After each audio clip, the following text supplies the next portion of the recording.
Quan en català diem ets un tros de pa, volem dir que ets una bona persona, algú sense voluntat de fer mal. D'aquí que Tros de Pa sigui una campanya per promoure el pa bo des de la llavor. Pretenem incentivar el consum ecològic conscient i responsable des de la matèria primera fins al producte final, amb la finalitat de contribuir a la sobirania alimentària.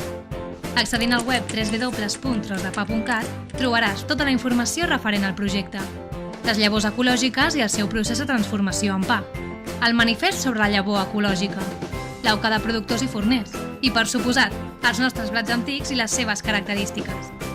A través de l'activitat Anem al gra, podràs explorar el camp, el molí i el forn, on es recuperen varietats de blat antigues al territori, acostar-te a la feina dels nostres productors i forners i, el millor de tot, podràs tastar-ne els deliciosos resultats. Tros de pa, pa bo des de la llavor, bo per tu i bo pel món.